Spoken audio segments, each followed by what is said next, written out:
meetings all day at the council. Basically, working for a council means you're in meetings most of the time. I don't know how we're going to get anything done. But anyway, okay. So really warm welcome to everyone. And Vasily, you're in twice. We've got double Vasily, which is Oh, no that's bad lovely. thing, but you know. Okay. Right. So sorry, I'm going to focus. So we're going to do a few intros of people who are new to the group. And then we're going to go to our expert speaker, Monica Feria-Tinta. How do you Correct. pronounce your middle name? That's it. That's Okay. it for your Tinta. Which is our special guest. And she's going to give a presentation for about sort of almost 20 minutes. And then we'll have discussion and any questions you have after that. And then I thought we'd go to Paul Pousland, who's also here, and he could talk a bit about the River Wye because it kind of thematically links to kind of rights of nature, a kind of theme that's quite nice, that sort of aligns with, I think, what some of the stuff Monica's going to say. And then we can go to updates, general updates, any other tree news, anything at all that people want to raise, any discussion points, etc., etc. Does that sound okay? Yep. As far as I know, Dawn, you're the only new member of the group. Is that right? I can't see any other unless and I'm Nicola. also Okay. new, yes. Okay, welcome, Nicola. Okay. Apologies for just switching my camera off and on, That but I'm just about to eat. no, So, that's fine, that's but fine. So happy we'll to get say a few words if yeah. necessary. Okay, Rob, you've got your hand up.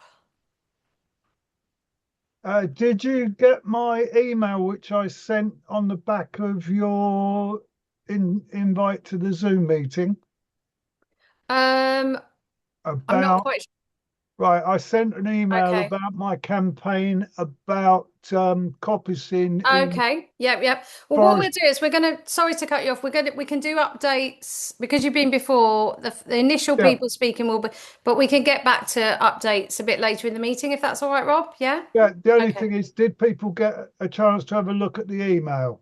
I haven't had a chance yet because I've been at work all day, but I I, can Yep. I quickly did read it, yeah.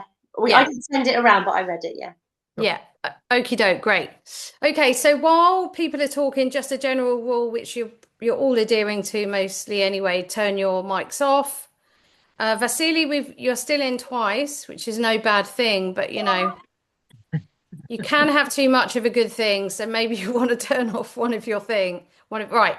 Okay, Dawn, and then if Dawn and then Nicola want to just introduce yourselves and why you're here, just very briefly about your campaign. We can come back to campaigns, but yeah, Dawn, welcome. Hi everybody. Yeah, I'm Dawn from the Chiswell Action Group. I'm an accidental campaigner. Started a good few years ago. There was a development for 1,500 houses and industrial development. Looked at it, thought we're probably going to lose this, but I've got to at least try. We did try, and we ended up in a situation where we did a judicial review against the landowners, the Church of England, and the local authority. And amazingly, we won with the help of a superb barrister and legal team. Yeah, it was an incredible result. And then even more amazingly, we had to go back to the committee because the permission had been quashed, at which point we thought, well, it's probably going to go through again.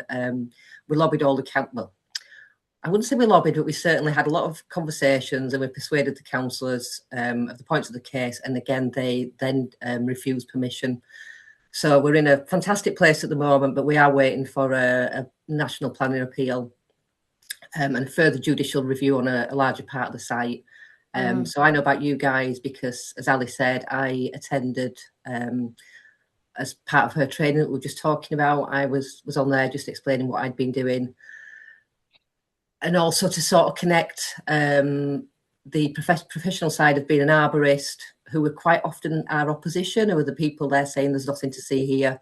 But I was really impressed with what I saw on that course and the type of people that were there. Yeah. Yeah, it's So, funny actually. I just because I've got much more similar background to you, Dawn, than a lot of the people on the course who have been like a lot of them are perhaps tree surgeons who don't want to get off the tools and to get into management, and I wasn't sure how I would get on with them. And it's interesting actually. Think a lot of the time the ones you're kind of up against maybe they haven't done all the qualifications, but the guys that kind of, well, guys and girls, when they get to that sort of point, they really do. I've been really impressed with how much the people on the course really do care about retaining trees, and all that sort of stuff. So they are out there, and I know exactly what you mean. You know what? As much as I've said that, and we've maybe not had as good an experience with ecologists, we've had to deal with two arboricultural officers. Arborist is much easier to say, and they were both fantastic, because as well as the JR and the committee meeting, there were two large-scale felling applications which would have given them carte blanche to go in there with heavy machinery.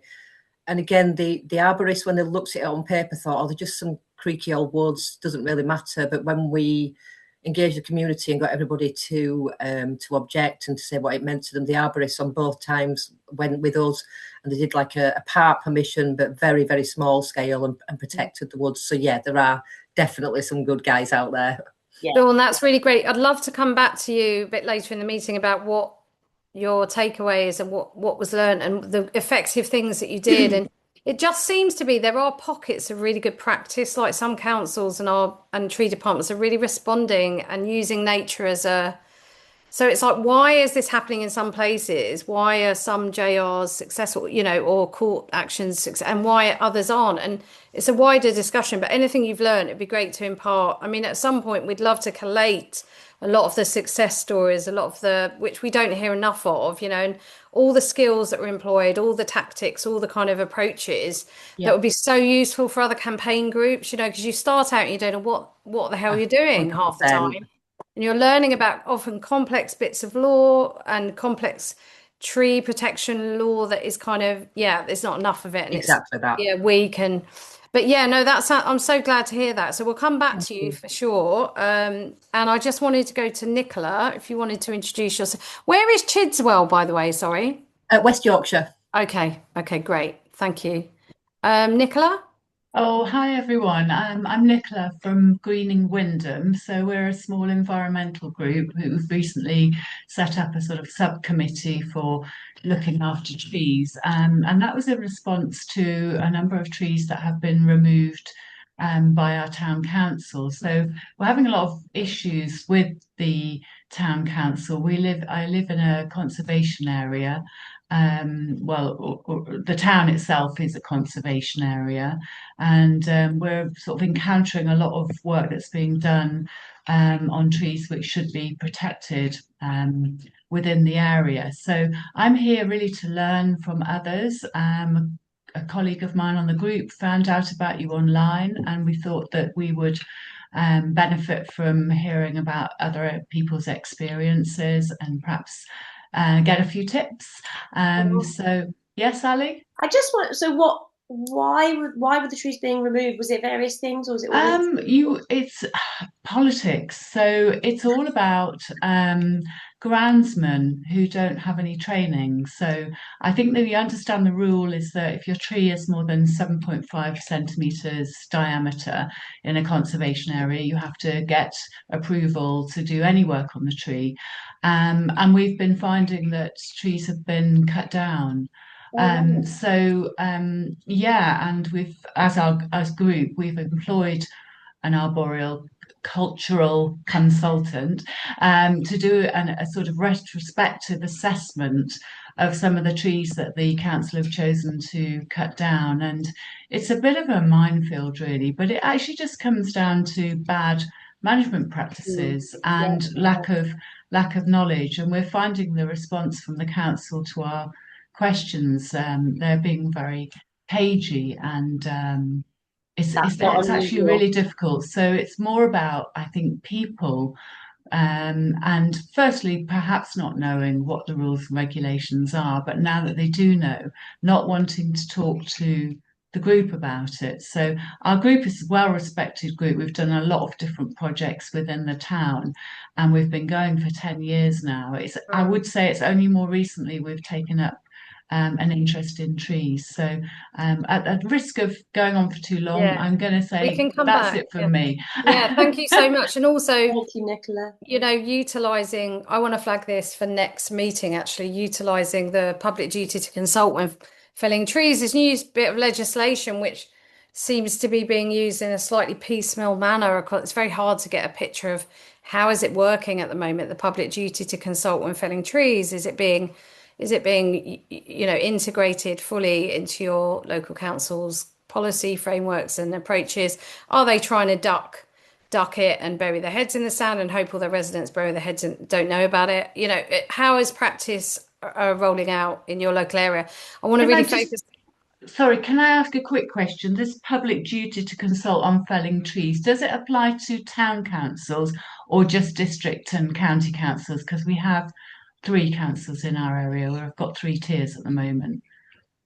I'm not quite sure. Yeah, Does anyone know the answer? It's all well, basically, it's all street trees unless they're exempt. Christine's probably the person to ask. Yeah. So Okay. if they're near a Thank road you. and they're a street tree, as long depending on the speed limit.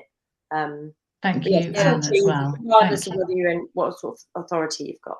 Yeah. Okay, I'll look that up. Thank you. Yeah, I think it's all councils, as Anne Wilson said in the. But we can get back to this question. We could, because I do want to get to our guest speaker today, Monica Feria-Tinta, and I'm just going to read a little bio that that I've got here just to introduce Monica. Hang on, let me just. Sorry, I'm just trying to make this a bit smaller. If you just bear with me. Monica is an award-winning barrister and the author of the critically acclaimed book, A Barrister for the Earth, which has been referred to as a vital book for our times and radically rethinking our way of inhabiting the earth. Monica acted in the seminal Rights of Nature case Los Cedros, a world precedent on an ecocentric approach to nature protection and on landmark climate cases globally. Her work has contributed to systemic changes addressing climate change and the protection of the natural world. Monica was a Barrister of the Year finalist at the Lawyer Awards 2025 and the Times' first Lawyer of the Week in 2025. She's been referred to as one of Britain's most dazzling legal minds, and her work has been featured in The Times, The Guardian, Prospect Magazine, Vogue, Vanity Fair Italia, and BBC Radio 3, Private Passions, and Radio 4 Start the Week. A Barrister for the Earth was a finalist for the Westminster Book Awards. And I think I'm going to, I think I'm going to, I'll read the little summary of the, that I was sent as well. Sorry, I'm so sorry. I'm just trying to make my Word document smaller. If you just bear with me a minute. And it won't do it anyway. Although traditionally, is there a right to green? Rethinking trees in time of eco and climate crisis. Although traditionally viewed as separate, environmental and human rights laws have recently started to converge around the world. Her talk will explore the defence under human rights arguments of Chester the tree, a London plane tree in an Essex coastal town that is threatened by local development. I think we all know the Chester campaign well. Reflecting on issues of equality and kinship, the talk turns to a broader question: should trees be defended in their own right? So fantastic. Welcome, Monica. So I'm going to turn to, do you want me to just go straight to your slides, or do you want to just give a little intro first? No, let's go to the slides. Yeah, Thank sure. You. Okay. So bear with me. I'm just going to share my screen. And just can everyone see the screen okay? I'm going to play from the start so you can't see. Yeah, is that all visible to everyone? Yeah? Yeah. Okay. So Monica, just tell me when you want me to go through, like swap the slides, yeah? Sure, Okay. sure. Can we go to the next page, please? Yeah, sure. So this is Chester. I was invited to this to give this talk, in fact, because a client recommended me to give this talk, but you probably are very familiar with the story of Chester. You can see Chester there in summer. Next, please. Next.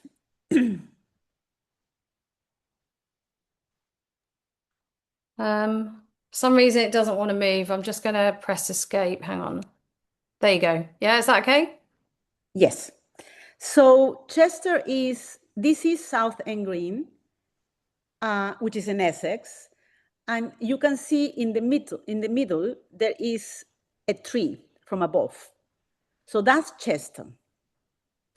Now, the first time that I was told about Chester, I was immediately going on Google Maps to properly understand why this community was fighting for the existence of this single tree.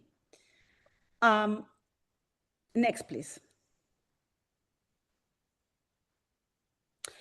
So by way of comparison, So I have given you first a picture of where Chester is located. And here you have the image of a random town in England, that's Lewes. And you can see in Sussex, and you can see the Canopy in Lewes. So having both Google Maps in front of me, I had the first realization that this town was tree deprived. I'll just go back. You can see that like that, and then yeah, like that. Yeah. Now, this is not just a general point. From the perspective as a barrister, I consider this a crucial point. Now, I want to tell you that I am not looking at this from the planning barrister perspective. I wanted to come up with a different way of defending Chester. And we have just heard that someone talk about duties of a council. So councils have a number of public duties, including duties under the Human Rights Act. And why is it that I started to think about that? It was because of a personal experience. And I tell the story in my book. So if anyone is interested, look at it. In chapter 2, I mentioned this dialogue I had with Kathy, who is one of the campaigners that was trying to save Chester, and my own experience losing an oak tree that was literally next to my house, and it was a 150-year-old oak tree. And now, when it fell, and it was just because of the weather, it was a storm, something truly personal happened, which is, a sentiment and a sense of loss and a sense of mourning. And that is not, I think, normally looked at under the law as something meaningful. But in fact, from many campaigns that I have observed, I can see that what I was interested in looking at was at the relationship between the tree and people. Next, please. Can we go to next? Yeah. So first, let me go for the general issue, which is connected to Canopy. I look at the tree policy. By the way, my involvement was as an instructed barrister in this case. They instructed me to give them advice, and the idea and the strategy was to present this written advice to the council with a view at seeing whether, because of the advice, they will be persuaded to deal with the tree in a different way. The problem that arose with Chester the tree was that they had given permission, a planning application was put forward and it was approved, although there was a lot of opposition. Someone asked about these public duties as under the 115 provision in the Environment Act. They have to put public notices. And so the community responded, and there were lots of objections, but nevertheless, this was approved. Now, I will go back to some of the reports that I found in that approval, but what it was interesting for me when looking at the Canopy, in reviewing the policy papers of the council, the tree policy in Southend-on-Sea stated something quite important in my view, and that is that trees are an essential part of the environment and vital to healthy urban living. Now, this is important because it ties up to specific arguments I crafted under the Human Rights Act. Next, please. Now, this is the science, and what the science say, and this is a random quote, living in neighborhoods with a dense, contiguous, and well-connected tree canopy significantly reduces mortality risk and increase human life expectancy.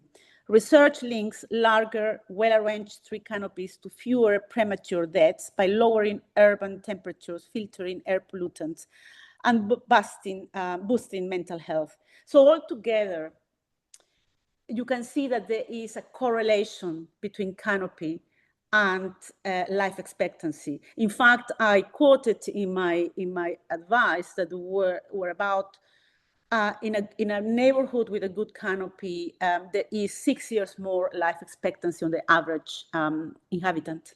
Next, please. Next. Now, the South End-on-Sea Council's own tree policy document acknowledged the significant correlation between physical and mental health of a population and trees. And it also recognized the green infrastructure of which Chester the tree is a part, and that this was essential to the quality of life in South End-on-Sea. So this was quite critical, I thought. The whole issue about canopy was linked to the following. Can we go to the next? I think I have there the two rights where I focus on. Okay, well, let me deal with this first. Despite all of what I have said and all the acknowledgements of the council, in South End-on-Sea, their own admission was that the canopy cover was below the national average of 17%, which was estimated in the 320 towns and cities surveyed in the UK. In fact, the canopy, and they took into account green areas that were around South End-on-Sea, it was about 12%, so it was well below. Now, the correlation with poverty is an important one, in my view, and I looked at all the papers about the social situation in Essex, in that coastal town in Essex, and in fact it was that the town really was highly represented by communities that rely on, for example, income support or were unemployed.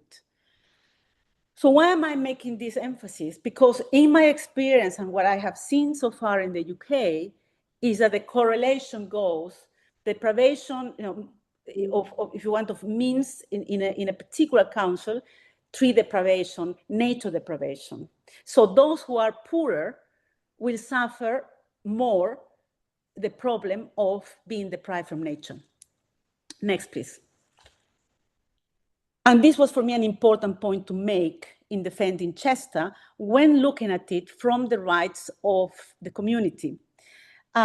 This was a strategic decision to actually do that from the gateway of the community's rights. But it was necessary in order to put a strong case that I could put together and threaten with litigation. And in fact, after the advice, immediately got a solicitor involved so that we could send a letter with highlighting a number of points that I had highlighted in my advice previous to a pre-action letter. So the two articles that were crucial in this case were, in my view, Article 8, which protects privacy, but construed in very particular ways, and I will go next to that. But in other words, the health issue that I was discussing is protected under Article 8. And Article 14 is non-discrimination, which is tied to one of the rights under the European Convention on Human Rights. My argument on Article 14 probably is self-evident, but let me just enlighten you a little bit more about what was the argument under Article 8. So the general question was, is there a right of anyone to green? In that case, to the green of Chester, the tree. Now, the Strasbourg Court has defined the scope of Article 8 very broadly. And as seen later, because I deal also with another aspect of Article 8, which puts duties on local authorities, in general governmental authorities, to act in relation to climate. And that's relevant here because this is a coastal town, and reading the policy papers on climate, it was clear that there was a duty to adapt. If there is no green areas, and then you cut the only mature tree that you have there, clearly to me, that was undermining that obligation to adapt to climate change. But on the other aspect of violation of Article 8, I highlight a case X versus Y versus the Netherlands before the European Court on Human Rights indicated for the first time that the concept of private life covered the physical and moral integrity of the person. So the court has affirmed in that sense that mental health must also be regarded as a crucial part of private life associated with the aspect of moral integrity. And the preservation of mental stability is in that context an indispensable precondition to effective enjoyment of the right to respect for private life. So this is tied to what we have seen before, how important canopy and trees are for optimum mental health. So such a sphere of protection would entail positive obligations on the part of the state. Positive obligations are, broadly speaking, obligations to do something to ensure respect and protection of human rights. So when the Southend-on-Sea Council's own tree policy document acknowledged the significant correlation between physical and mental health of a population and trees, this meant it also recognizes that the green infrastructure of which Chester, the trees are part, is essential to the quality of life in Southend-Sea. I use a lot of, so what I did as a strategic step was to take the positions from a number of community members that actually spoke about in what way they benefited from health-wise and also in the private life from the presence of the tree. And further, when it comes to negative obligations in this context, the local authority will have an obligation to ensure that it does not infringe upon Article 8 sphere of protection of residents who have identified, for example, in this case, Chester, the tree as vital to the mental health and well-being.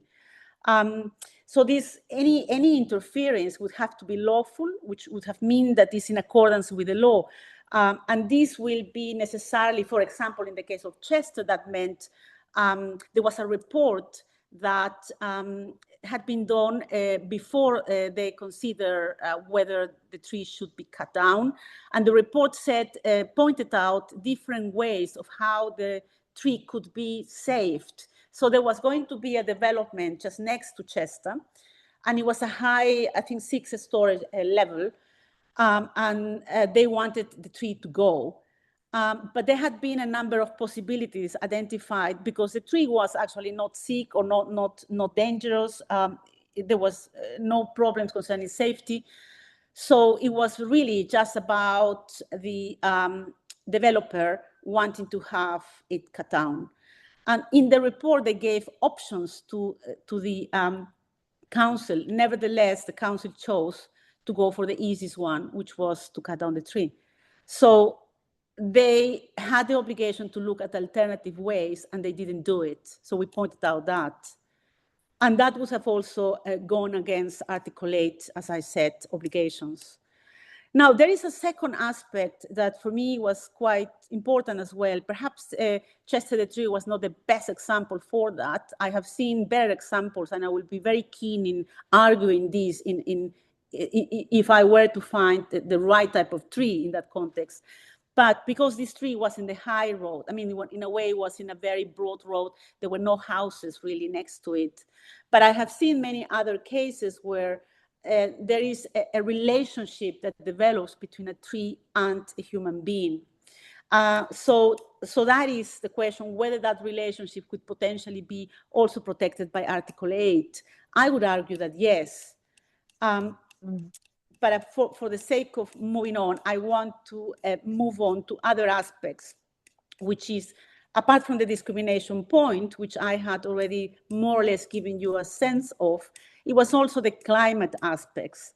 So under Article 8, basically, the local authorities had the obligation to make sure that the community had adaptability available for the impacts of climate change. And what they were doing was just the opposite by not considering alternative ways to keep the tree in a town, a coastal town, when if you go there and walk down that road, basically there is just no shadow. So, you know, if it's last week, for example, the type of weather we had, that would be certainly a negative effect on anyone walking down there. There were women that were pregnant, for example, that were so grateful to Chester because he was there. That is in the route to go to the underground, to the train station. So it's quite a very, a lot of people go through that road. Finally, on the discrimination point, I just wanted to highlight what type of discrimination is this one. It is an indirect type of discrimination. And in the case of DH and others versus Czech Republic, there was a finding of discrimination that established that if a policy or general measure, the way the council, for example, is approaching in reality the lives of trees, had disproportionately prejudicial effects on a group of people, the possibility of its being considered discriminatory could not be ruled out, even if it was not specifically aimed or directed at that group. So the tree deprivation of this community in Essex stands tall even more so in light of the particular vulnerability of this population to climate change and the required action by the state authorities in adaptation measures as seen below. In other words, in my view, the mere fact that this was already a community deprived from the average canopy, which affects the life expectancy, is per se indirect discrimination.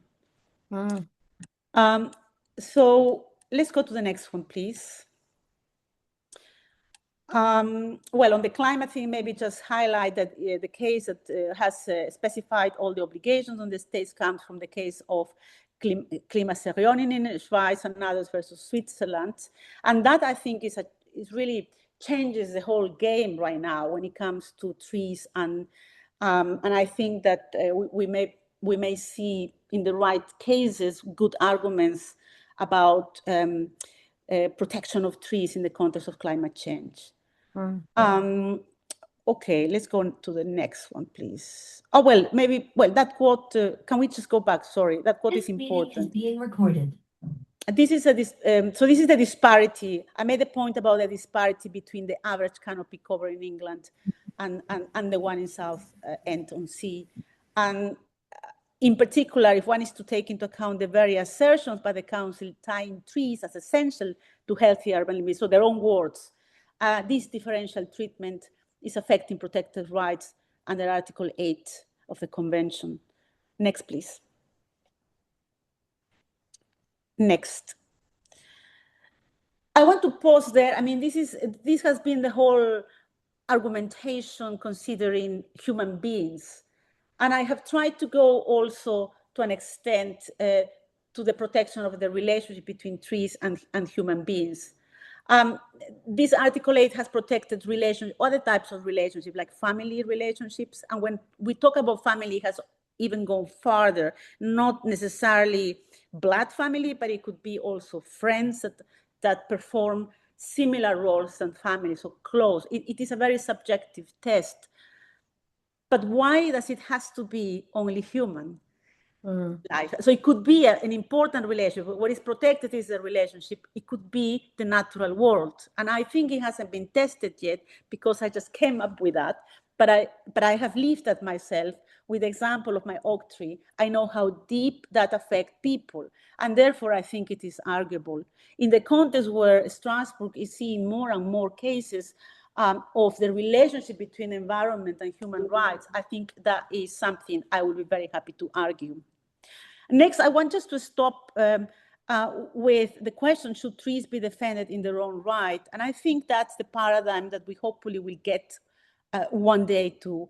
But we have already started seeing strategies that people have been utilizing in that direction, and it has been successful. One example, can we go to the next, please? One example was the case of the City Hall in Cardiff. It was a planning dispute concerning Rothbrook trees. Well, a lot of campaigners have started using portal loopholes when it comes to objections, because you could actually put the name of the tree and the place where the tree was located as if it were a neighbor. And that has happened in a number of places. But what was wonderful here is that there was a hearing And at the hearing, a speaker delivered the speech in the first person on behalf of the tree, opening with the words, "I am a tree." Now, what is interesting is that the tree there detailed the decades of life on the river bank, how it absorbed the heavy rainfall to prevent local flooding, the carbon it locked away, and the specific wildlife that nested in its canopy. So this unexpected dramatic performance really stunned the room, and the committee chose to defer and ultimately alter the flood defense and development plans, and basically save the targeted mature trees from being felled. That's very interesting because before it was mentioned, councillors are reacting differently in these cases, in different cases. But I think as we are in a crisis, ecological and climate crisis, I believe that there is more awareness and a sense of in local authorities, in those that are making decisions about the impact of all these harms done to nature. And I think that is quite, is something to note and use, I guess. Hopefully we will get one day to the point where not just rivers will be gaining rights, but also forests and trees that are cherished by communities. So with that, I want to stop to open to questions. Monica, thank you so much. Fantastic. So much food for thought. And just like I just wondered, I was just thinking myself about the rights of nature, and at a council level, which obviously I'm involved with my local council now. Maidstone Council have just become the first ever council in England and Wales to vote through a rights of nature framework. They work with lawyers for nature. Now, I don't know what that really means, but it's a good thing, I think, symbolically. But thank you so much. I just wondered if you'd be able to give us a little update on what's happening with Chester at the moment, like what's going on. Would you be able to just... Yes. So as I explained, we, after I delivered advice, which was a few pages, in fact, they were receiving after that a letter from a solicitor, formally instructed also by the community. And we invited them to explain why they have gone for the option of cutting down the tree when all these obligations were present. I think that the fear of being sued was quite there. And in my experience, they have to take that very seriously because it's costly. And also, I think that the arguments were robust. So everything stopped. And so the tree that was already going to be cut down, that stopped. We also realized that the developer is no longer taking that forward. And at the same time, the paper that was not considered in the decision that they, in the meeting that they decided whether to cut the tree, that document now is in front of their noses. So there's no reason why the tree should be cut down at present. And also the community looks for getting a protection order, but as we know, sometimes that is, disregarded. So it was a good thing to do, but what was important was the fear of a lawsuit. They had to review their own procedure. They had to look at their own policies, and eventually they just backed down. So the tree is there.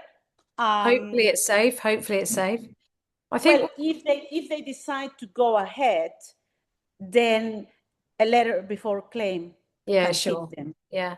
I think what was really startling about your slides, your talk, was the aerial shots. And, climate justice is social justice. Poverty, especially in Harringay, where I am in London, east of the borough, the tree equity is, it's just not there. So the west of the borough is very green, which has wealthier enclaves. East of the borough, very many more poorer areas near a big incinerator often have very few trees.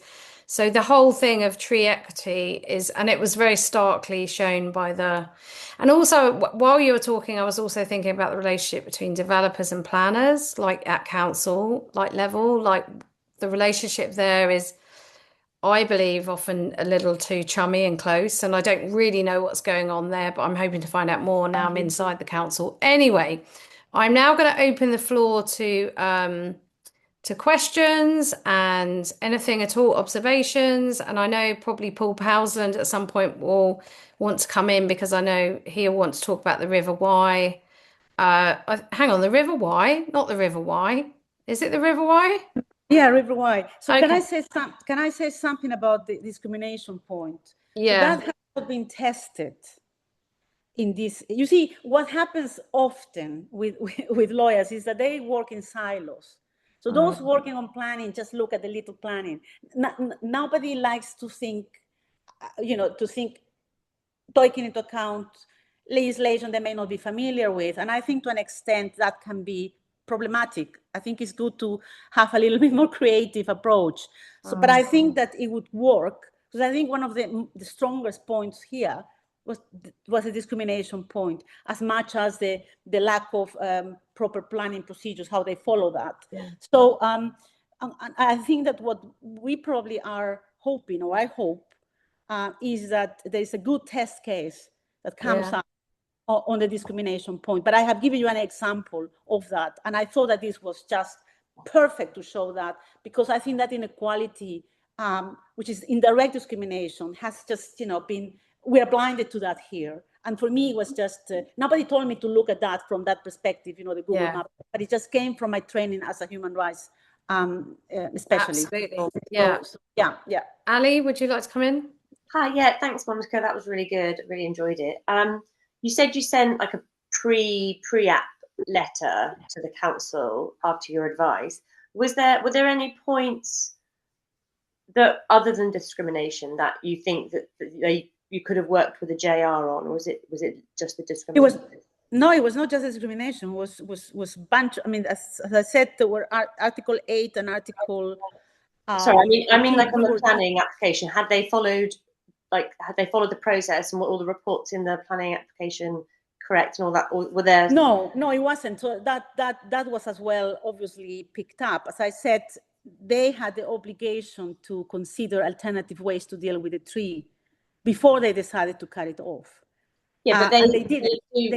There was a report by Highways that actually considered and advised on possible ways to retain the tree, and they didn't do it. But I mean, and that was important. Okay, cool. Yeah. But perhaps on rise of trees, can I say on rise of nature, on the last point, and I don't know what may be. So far, I mean, I think we have been dealing with, by the way, Paul will probably talk about the why, and I want to tell you some further developments that are happening. The Severn, which is a sister river of the Wye, is also now developing its own charter. And what is important is that some of the councils that approved the charter or adopted the charter of the Wye are also in the sections where the river Severn passes by. In other words, and therefore, these authorities, first of all, to start rolling the ball to get the Severn also to have rights. Now, on that point, we tend to separate ecosystems. We're trying to think, okay, rivers, but what about the forests that are around? Because there's quite a lot of developments in other countries where they are seeing that all in a bigger way, because those trees may be connected to the water ecosystem, but they are not separate. So it may be a way as well to gain protections for forests that are in as part of the bigger ecosystem connected to the rivers. So I think that is something to consider. But absolutely. I think we are tending to separate too much. Absolutely. The integrated nature of ecosystems. I mean, First Nation people and Indigenous people know that this is true. We need to borrow from the people that actually, value the interconnectedness of nature. We're all part of this system. And as you say, siloing it, seeing it as separate from us is just our downfall. This is why we're in this climate crisis because we're, you know, extracting nature and not respecting the fact we're part of it. This is all, it's really fascinating. I love this idea that, you know, we're the rights of nature, and it's going to increasingly be fought probably in the courtrooms across the globe, you know, as things get worse and break down more. Who else would like to come in with any thoughts or questions or observations or anything at all, really? Oh yeah, can I come in, Ali? Yeah, where who said that? Sorry. That was Rob McBride. It's Rob. Oh, sorry, Rob. McBride. Rob, How you yes. doing? Where's your, do you want to put your picture on? I'm trying to find where it is. He's Oh, in right. Zoom. Hang on, I'm going to ask you to start your video.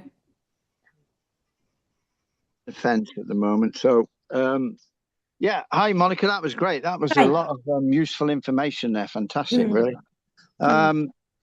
I've fought a few campaigns over the years, and increasingly I'm getting a bit disheartened since last year that one of the largest oak trees on the planet was literally butchered by a private landowner. So how do we apply what you've been discussing to private trees and private owners? Is it applicable? Yeah, well, that is a good question. I guess it depends on the private owner situation. There has, because if the tree, let's say, is an ancient tree, that it is already in some list as such, it may be possible to try to argue and negotiate with the private landowner because of the value of the tree. But I think what this country lacks, and that is, I think, is a pity. I mean, there was someone in the House of Lords that put a bill for the protection of trees, and it really didn't get much. It didn't get much traction, really. But I think that we lack that, whereas in other countries there is really legislation that protects specific trees. Now, if it is, say, in a small garden, you know, that there is a tree, I think that is difficult unless there is some kind of neighboring issue.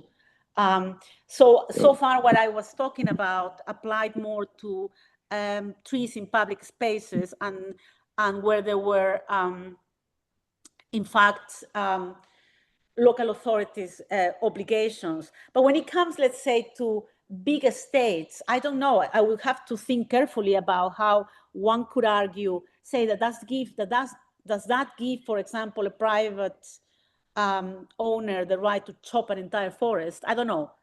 Example, yeah, well, you know? Yeah. So that's a good that would be the good question. I'm sure that it could be argued, and I think it's arguable that the answer is no. But when it comes to one single tree, it's more problematic when it comes to the private sphere. But that would be my answer at this point in time. Yeah, sure. Like many people in this country, the Ancient Tree Forum, Caroline Davis and Ted and Jill and many, we've been fighting, if you like, for a proper protection law, like you were saying, like they've got in Poland, for example. And don't want to be too negative, but after this event, I've been really demoralized for the last 6 months, realizing that A, the class system in this country, and B, relationships seem to be more important than our ancient trees. And certainly some of the people who were in South Shropshire where this tree was butchered didn't alert me or other people to the fact that this old forester chap was advising the private owners totally, you know, he was a forester, but he knows nothing about ancient trees. So he said, he quoted, treat it like a rose. And they absolutely, so we're going to see now in the next 10 or 20 years whether it survives. And it's a tree that's over 13 meters. Rob, what tree was this? Sorry, because I thought you were talking about the white webs. No, the Lyddham Manor Oak right. in South Shropshire, a private estate. But maybe we've just took a step backwards as well with the Bramley apple tree. I was asked to join the group and maybe be a trustee if we ever got the building. We put a campaign out and an appeal to crowdfund to buy the building where the most famous apple tree in the world resides. And we've just had the rug pulled from under our feet and the property's been sold by the university to the neighbouring property to expand the garden. So we really, and at the moment, it's only got conservation area protection. So I put in a request for a tree preservation order, which should give it slightly more, even though the council are arguing that conservation area status goes through their system and they're very diligent. But having had experience in my own town of trees being cut in half after the 6-week period expired, I know that a TPO is better, and I'm still going to push for this.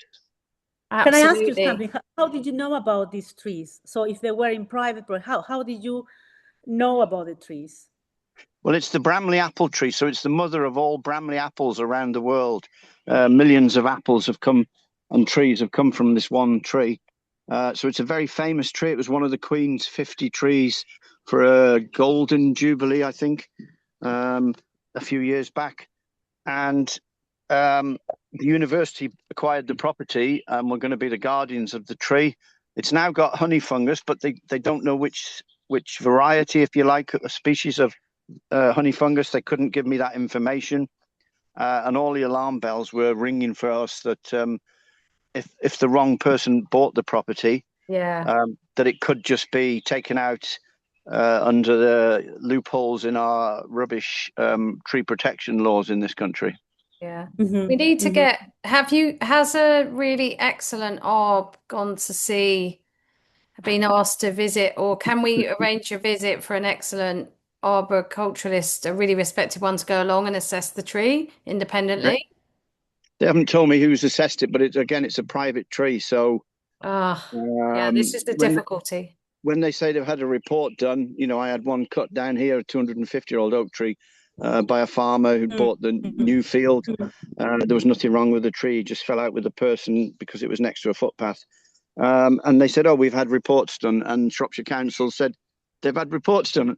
And when you say, "Have you seen the reports?" they say, "No, we can't get access to that information."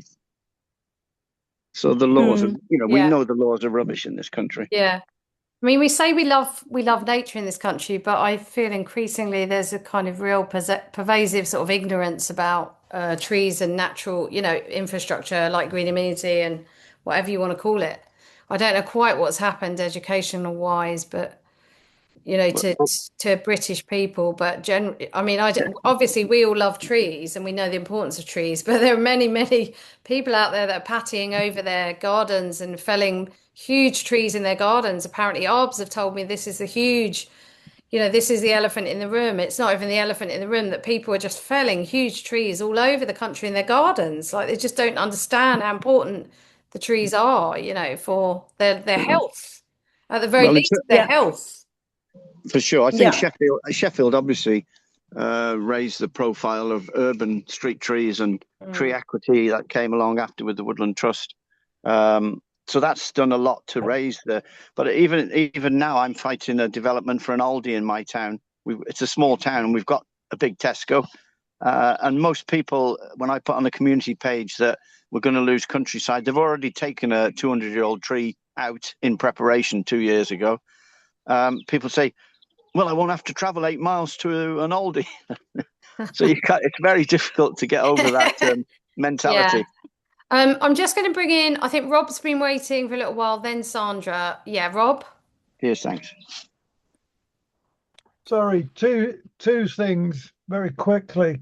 When Becontree Heath was developed, which is not too far from Southend, in the 50s, I believe, it had less trees than the Gobi Desert.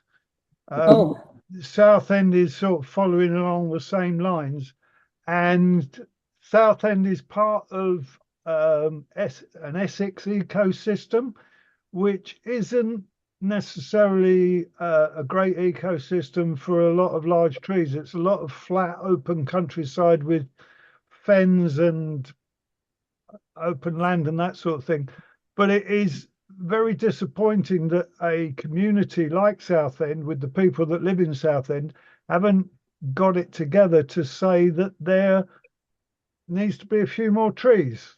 Well, I think just to speak up for Southenders, we have some really great campaigners in Southend, actually, and they are trying to fight Yeah, they are trying to fight for their trees, Oh just to let yeah, you know. oh yeah. Sorry. No, And I they have absolutely been, understand that. yeah, they have been doing all what they can to also talk about the need to have more trees. So it's not just around Chester, the campaign. No, absolutely. I wasn't denigrating any, but what we have to accept is that there are different ecosystems across the country. Some have more prevalent trees than certain parts of Essex and coastal regions and that sort of thing. To see just one tree in that area in Southend is disgraceful. Absolutely Yes. disgraceful. But we do need to sort of combine our forces to sort of say, how do we protect trees? I had an incident a couple of years ago when I was trying to protect a black poplar tree. And that black poplar has disappeared completely. There is no genetic trace of that tree left anywhere on the face of the planet. God. And that was eradicated by the local council. Oh. And when they put their heads together and want to get rid of something so that there is no comeback, they do it very effectively. And in a similar situation, we've got burgeoning trees in a woodland area where they just mow them down and they say, "Oh, we just want a wildflower meadow." Yeah. And I mean, I it's- think, yeah, sorry to just, I'm going to get Sandra in now, but we have lots of time to absolutely. talk. And also there is an argument, of course, not just trees, but different levels of canopy cover, and vegetation cover, the kind of mosaic kind of landscape that's often. So the ideal is a bit of, some trees, but also I was reading the other day about, how lower level vegetation also cools down cities. So you have a sort of a mix of different kind of layers of green particularly in an urban setting, is really ideal. Big canopy trees, but also lower level planting as well. Sandra, do come in. Hello. Yeah, this may sound a tangent, but I'm just wondering whether there'd be anything to be gained from joining with other groups, particularly groups like who are interested in birds, and not so much bird watchers, but I mean, just recently somebody sort of has got me going with this bird song app. So I've been out in my garden regular in the morning and in the evening, recording, and it's just absolutely phenomenal, the number of birds. I mean, I can't see them, and I haven't been able to recognize their song, but this app, I mean, it's free, but I'm providing information obviously to, I think it's Cornell Lab. But when the birds make a song, it comes alight and whatever. And it relates a bit back to what Monica was saying as well about there's surveys that have been done that show that people's health, if you spend time watching or listening to birds or out in nature, that it's conducive to good health. It's just that I know that there are lots of people who are out there doing that. And because this has become so much easier with listening to bird song rather than, go trying to find them with binoculars, it's just trying to sort of engage more people. So perhaps they'll want to defend the natural environment much more than, than they seem to currently. You make a really good point. I mean, in a way, we were talking about silos and people operating in these fragmented groups. Is it the RSPB? Yeah. Well, so they've got millions of members, and it's like, and this feeling of like, there was a point when this government started bringing in the new sort of, rolling back their green commitments. I can't remember which series of laws a few years ago. It was the housing developer. It was kind of making it easier for developers to build, just, build, baby, build, that sort of BS thing that Steve Reed said. But it's like, these huge groups are operating, but relatively on their own. It's sort of how can we interlink in the same way that the key thing, I think the shift has been participation. So people, what I have seen in this country is that there's so many organizations, but it's like people pay a membership It's like you think, like, giving money to Amnesty International to secure that human rights are respected. And it doesn't happen that way. So for decades, that has been operating that way. And then we are at a point of crisis where actually people realize, hold on a second, we have to become involved. And the moment that people became involved, I think there is a different dynamics, because it's usually the most local thing, the stuff that you see in front of your noses. So it's a tree in your street. And I think that you cannot bribe a community that is very clear about their views about certain trees or certain green areas, etc. So I think that is the best. Grassroots are going to be saving nature, I think, because of the way how they cannot be bribed, they cannot postpone, and they have really a good knowledge of what's good for the community as well. Yeah, absolutely. yeah. Ali? Also, just to add on that thing, is how accessible it is. I had my grandchildren at the weekend, and we were out, and they were fascinated by it. It's how you engage the very young as well as adults. Absolutely. Ali, did you want to come in? Yeah, I just wanted to say that I totally agree with Monica. Like, I think it really helps when the council knows that there's a group like Nicola's group who just got involved in like keeping an eye on stuff. When they know stuff, there's things that unfortunately we'll never know that they won't do, which are good because the things would be bad, but because they know, with my campaign, like the sort of fallout, I felt a bit like the trees that were felled were kind of they were like sacrificial to like the ongoing betterment of the council's approach, because now they know that we're paying attention. There's things that we'll never know that they have just shelved because they know that they'll never get away with it. And I think, so really paying attention is the best thing that we can do. And and things like this group, like learning stuff about how it works, and when they know that, then absolutely. I feel like even though we had a highly combative relationship with the council, and now I'm trying to speak to some of the tree officers that I was locked in battle with, and some of the officers who made terrible decisions around our tree, the Oakfield Plain, which is still standing, obviously. And now I'm speaking to the head of environment, trying to get an assurance they're not going to chop that tree down. And obviously, on the insurers, the home insurance threatening, the home insurers sort of attitude towards trees is like incrementally just like felling them, like forcing councils to fell. But it's almost like they didn't want a test case because they didn't want other people to then go, hang on, but that community got together and saved that tree. And you've exposed this system now. They don't want the system exposed. They don't want this like business as usual kind of callous kind of like, incremental removal of big canopy street trees because they don't want to work on houses and make them secure. They want to wriggle out their obligations. We've exposed that. I mean, we want, so I think exposure is really good. And actually, ironically, we've raised the profile of trees in the borough, and it went up the agenda quite a bit because we were making such a hoo-ha about it.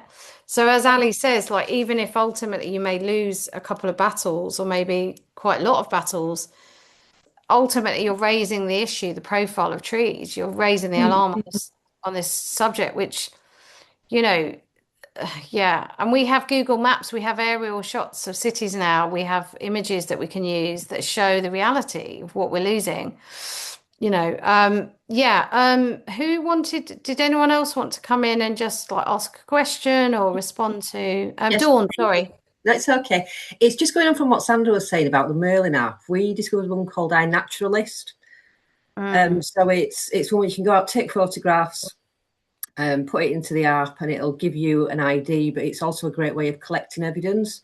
So we set up a project. So we opened up to the community and we said, like, why don't you get your kids to go out and record, the creepy crawlies that they're seeing, the fungi, and all the rest of it. And that became a key part of our evidence that we sent to the officer, which they actually acknowledged, because it kept everything there in an official capacity. It's verified by, and we're the citizen scientists, and it's verified by the scientific community. And it's all done with GPS location on the smartphone, so they can't say, oh, it's just some random photograph. But it was a really good way because we could only do so much as our small group. when we opened it up to the community with a perimeter around it, as soon as they took something, it uploaded it onto that site, which we could then present to the officers. And that one's iNaturalist. But it's like we as citizens, as residents, are having to do the work, because we have to work hard to do the work to show them. You know, it's almost like we're acting as unofficial kind of tree wardens, you know. They don't want to see it. No, and then you have to often present really compelling evidence, almost like you're trying to persuade a kind of, you know, it's really, and that's about capacity and money, and also, it's frustrating, isn't it? Because it takes us a long time. Like, it's, you know, it could be a full-time job just responding to consultations and commenting on planning applications. Yeah. Like, you know, all the battles that we win are so hard won. You know, it's exhausting, and it's good. But like you say, it's a shame that you do have to put in. I think you need more. I think you need more people to take up. I mean, I don't know how many you are, you know, but I think that's the only way to. I think the times are very, very difficult. I think this is a time where a lot of destruction is taking place. So, I mean, seeing a group like this is quite encouraging. But I think also, don't forget that there has been some obligations that have been defined just last year. So when it comes to big chunks of trees, you know, somewhere, the climate obligations are relevant. And you know, every single bit of obligations have to be used to deal with public authorities. There's a question here. Someone asked me, I would love to have a copy of these slides, if that's possible, please. I have to correct this. There were lots of typos because I had to get up very early to prepare this. So I can correct that and then share it again. So we can send it out if that's okay. Don't share these ones. I can correct the typos. No, that's fine. We really appreciate. Rena, would you like to come in? Did you have a question for Monica? I don't have a question for Monica. It's been really interesting, and thank you. I've been listening, and it's been really interesting. I think the whole idea about going, if anyone has the energy to do this, to go down the bird watchers route to the point of, if we don't have the trees, we won't have the birds. So let's link them together. I think that's a really, really good way of maybe broadening the understanding. Absolutely. And broadening the growth of who's looking. I don't know whether you, there's not much to say, as you know, I'm from Wivenhoe and the Old King George oak tree, which is currently in judicial review. We're waiting to hear from the courts what they say. So you know, as you were saying, another one of the cases that are now going through court. So we will see whether that adds to the list of you know, the outcome of that in due course. No, absolutely. Well, which brings us kind of neatly on to, we'll think about doing some updates now. So I just want to say a big thank you to Monica, and you're very welcome to stay on, or just if you need to, whatever you want to do, you can stay and listen, or but I really, really appreciate you coming along. It's really interesting. We really hope that Chester, I mean, often these cases are kind of left quite, what I found with councils is they don't like to give you a definitive answer. It's often sort of left quite open-ended and quiet, and you always, like with our tree up the road, we want to be able to announce a total triumph that we managed to save this tree, you know, but I'm trying to get that assurance at the moment. But it's a battle that's just going to continue with our trees. And although people just often say it's just one tree, it's not just one tree. It's one tree and then becomes another tree and then another tree, and more than 30 trees a year are felled.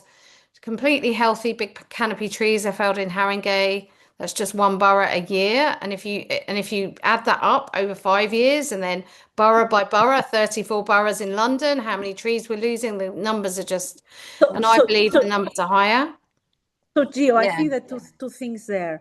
I think the first thing is that I believe that we need a proper test case, a big one, a strong one on discrimination, for example. Why? Because that will paralyze, absolutely, because if that wins, and I think with a good case that has a good chance to win, you paralyze all the councils all of a sudden, and there's a new, you know, they have to update the policy, they have to update the practices, because what you are doing otherwise, the kind of, guerra de guerrillas, 1-to-1 with a tree here and a tree there. And I think there can be a lot of, people get tired, exhaustion about that. But I think trying to identify a very strong point on a very big issue may actually freeze, this impetus for just cutting trees. And the second one, I guess, it's that, in the case of Chester, what made the difference is that eventually we threatened with litigation. When they saw the community alone, they didn't even reply. But I think the moment they saw that possibility, they had to take that seriously. It cannot happen for everybody, I guess, because there's too many situations going on, and there's a limited possibility to respond to requests. But I think that's why if a case goes to court and it wins in the right terms, it can really be very helpful for the rest. Absolutely. We need a brave council. There was a suggestion, I think Paul Powsner said this, who's, I think, on the call, but if some boroughs, councils got together to protect themselves a bit financially, like tri-borough sort of action, like to lobby or act together to try and take a test case together to share the kind of possible costs or implications. Because as you say, that's all the tree officers ever said to me. You need some case law on the books. You need some good case law. But which council at the moment, some of them are going bankrupt. Which council is going to be brave enough at the moment or courageous enough to take a case to the courts? They'd have to be really, really... our council is so risk averse. They constantly talk to their lawyers the whole time and insurers.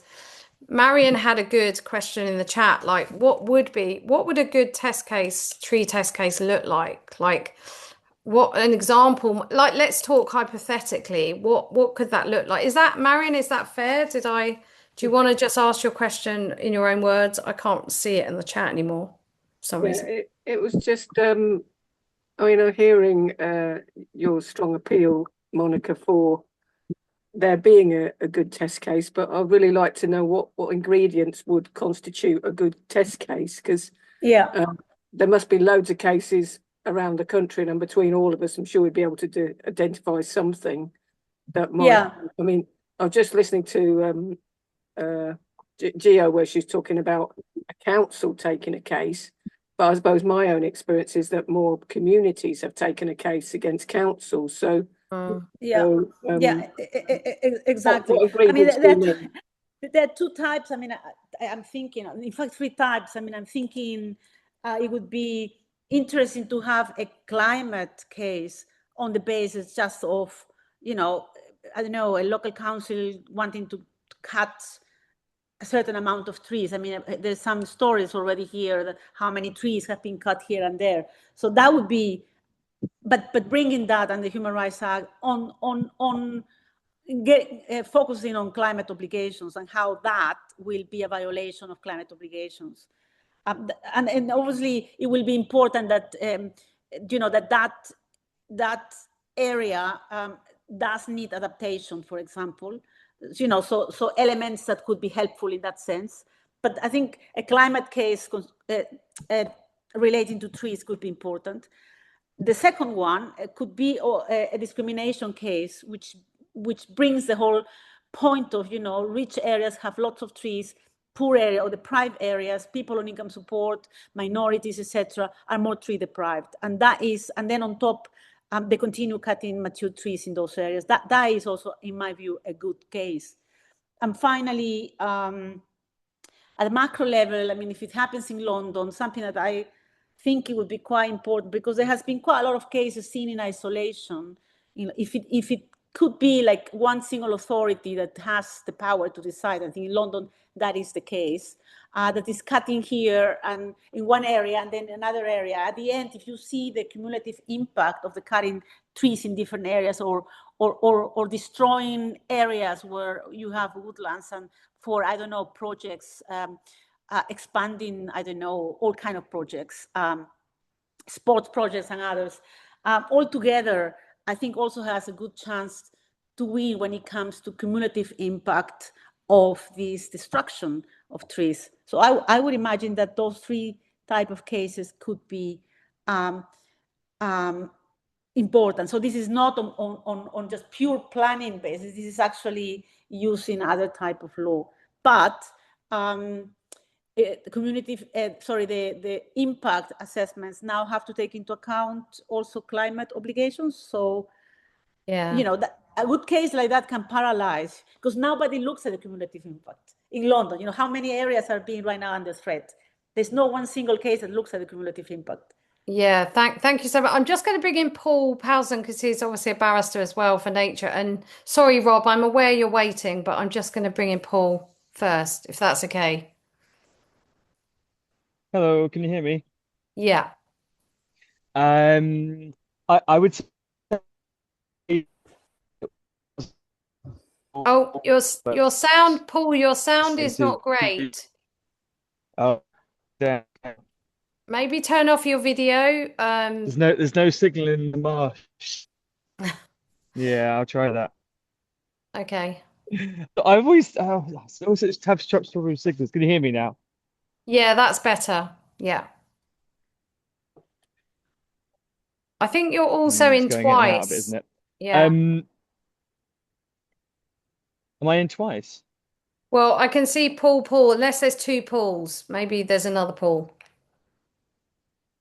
I think There you're could be. here. In that case, do There's you just want two. to take Rob for a minute and I'll come back in a second when my Okay. signal's better. Give me a Sorry. sec. Okay, Rob, come in. I'll go back to Paul. I love talking to Paul. It's brilliant. I went to a solicitor about my case some time ago, and my solicitor said, "You've got a very strong case. You can argue this case until you're blue in the face. You will never win because you have not got the financial capacity to be able to carry the case through to a successful conclusion. Because in my instance, it was the Forestry Commission. In other people's cases, it's government and local authorities. And you just haven't got that amount of money and that amount of time. What we need, and as our barrister friend said, we need a case that wins categorically. These are the rules which you've put in place, and if you go against those rules, you will lose. Yeah. And that's what we've got to develop, and that's what we've got to get across to people, that there is a case and we can win. Yeah, absolutely.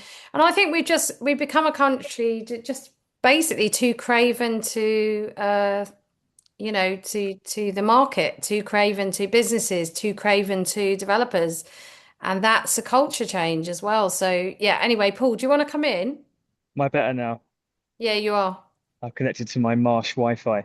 I'm not even joking. Is it Wi-Fi in the marsh? So what I was saying was that firstly, you asked the question, Marion, and I would say that you have actually done one of the most successful test cases for trees in the last decade in Britain, right? The Wellingborough case went to the High Court, and it's really established a very important point about planning law and trees that is really important. So firstly, congratulations for that, and thank you for that.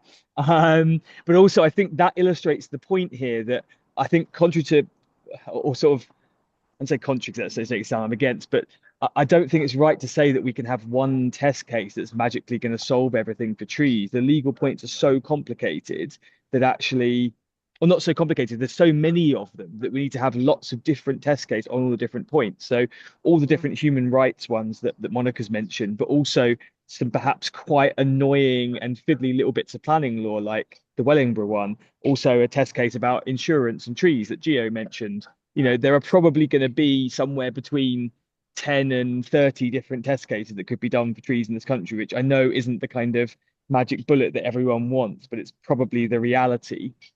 And it's also a really worthwhile thing about this group that if this group can sort of bring forward potential cases that they have, Monica, other friendly barristers can basically say, is that a good one for the community to spend its time and money on as a good strategic test case? Yes, no, and we can keep searching for factual circumstances that will establish broader points. I think that's probably quite a worthwhile thing to do. But yeah, we need to look at it as lots and lots of different hitting at different points rather than one magic one that will solve it all, I think. Yeah, absolutely. So are you sort of proposing the idea that maybe we as a group find one and then crowdfund like as a group, or like to do one? Potentially, but it's kind of, it's basically just being a little bit more joined up. Obviously, the Mm. insurers are joined up to make sure that there's not one insurer who goes off half-cocked and does a test case that undermines all the rest of them, and the Yeah. council's the same. So maybe whether we do it formally like that or just informally as a network, just keep an eye on different cases. In many ways, that's kind of happening anyway. Like although a lot of the funds for Wellingborough were raised locally, a lot were also raised nationally because this group and its network amplified the crowdfunder and all the amazing work that Wellingborough was doing. And I imagine most other cases would probably get round all our networks as well because of the sort of, the sort of tree telegraph that we have to Mm. amplify those things. So I don't necessarily think it has to be formally, could be, but even just informally to try and work out what cases people in the community are best to take would be great. Like, for instance, if there was a possibility of bringing an insurance case, we want to make sure that it's on the strongest possible facts to challenge it, not picking a weak case that we could potentially lose. Well, I And think so, our same with case, human rights as well. Yeah, I mean, any human rights case needs to yeah, be on the strongest possible facts. yes. And I think our Rakefield Road plane tree is quite an interesting case as a case study. I mean, really, be nice to have some, because the insurers did act in a, they did go a bit half-cocked with some of what the stuff that they were doing behind the scenes. But that was it was the homeowner and us. So we had our campaign group, a big direct action that went over 2 or 3 years persistently, and over a year of 24-hour kind of rota protection of the tree, and then the homeowners were also acting separately and we were kind of acting in together but sort of separately. We weren't, consciously, but I think also it's about educating homeowners, and a lot of people there's a lot of just believing what you're told by insurers, so challenging some of those narratives and officials and kind of legal sounding letters that scare people and just pushing back. But that's a whole other campaign. But yeah, no, really interesting stuff. Now, who else would like to come in? For some reason I thought someone else's hand. Marion was going to talk about her beech trees, I think. Marion. Hopefully. Yeah. Okay. And then Shane, I've got Rob's hand up as well. And Okay. someone is saying about the Art House Convention as well, which is a good point. Right. In terms of cost. Would someone be able to explain? I know you have before, Ali, but the Art House Convention. Yeah, so basically, just if you're, Monica can, it might be better. No, go. Yeah, so it basically just means that if you're bringing a case, environmental case, I think there's a few other qualifications, but I kind of always think of them as like David and Goliath ones. I did it. If you're campaigning on your own, it just means that if you lose, you only have to pay up to £5,000 of the other side's costs. If you're a group, if you're bringing the case as a group, it's £10,000. It does limit how much you can get of them, so it's not. It does impact the other way, but it just means that it gives you the ability to take on the big boys if you've got a good case, which is environmental. Right. Yeah, and with ours as well, we actually brought a contempt of court case as well, which we got ARHUS applied to, which was the first time that happened as well. So that if it's a contempt case that's tied to an injunction, it's a bit legally and weird, but there's that. We got that little win, which was kind of nice as well. But it really does help. So if you, if you worry, the council's going to try and do for £100,000 or whatever, which, well, mine did threaten me with £80,000. But it's just really good. And if you talk to any solicitor about your case, they will tell you about it, I'm sure.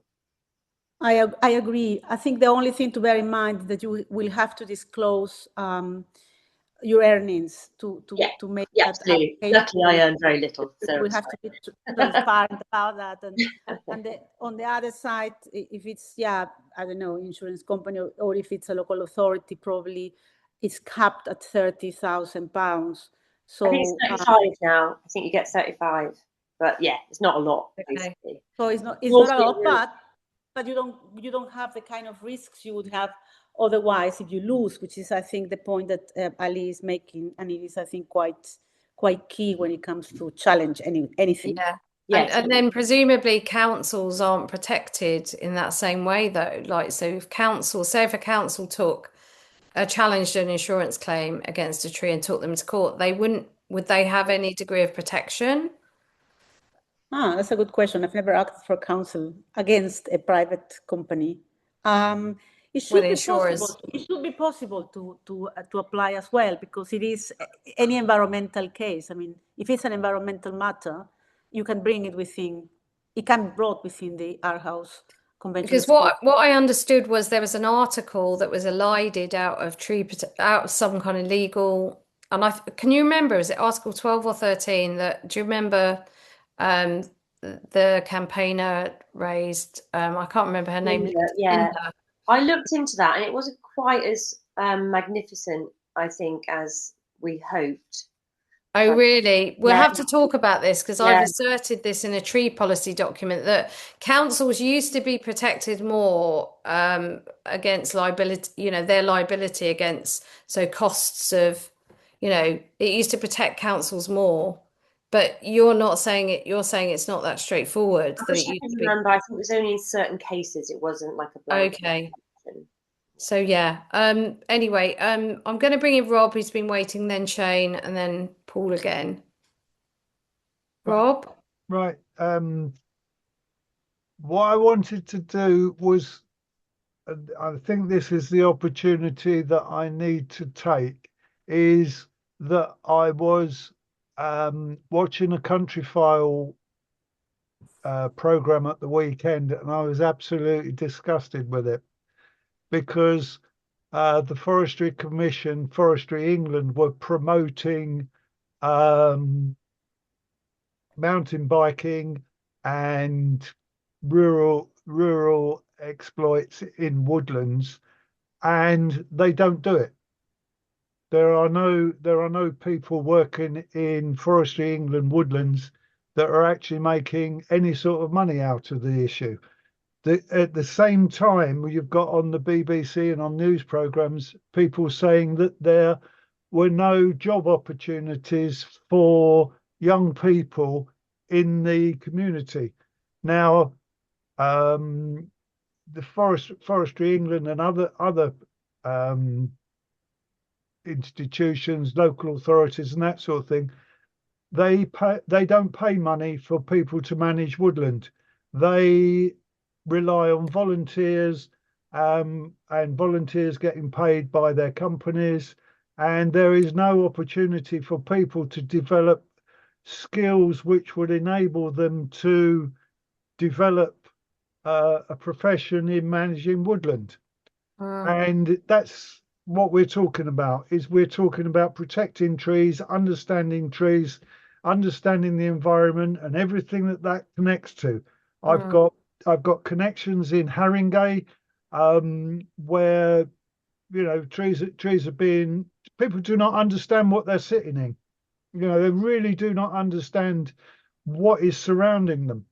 And I was horrified, absolutely horrified.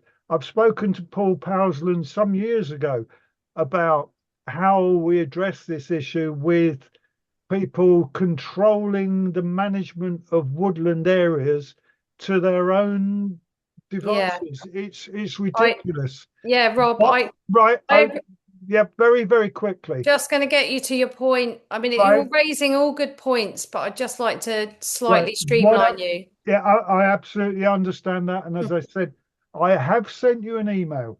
Yeah, I will look at that when if you could pass that email on to people. Sure. And so that we can discuss that, not necessarily on this forum, but in the ether, because it is something that is being missed right, left and centre. And people do not understand what is actually happening, and they're being gaslighted by environmental groups that really, as our friend Ali says, she's doing agroforestry and that sort of thing, they don't know what's going on.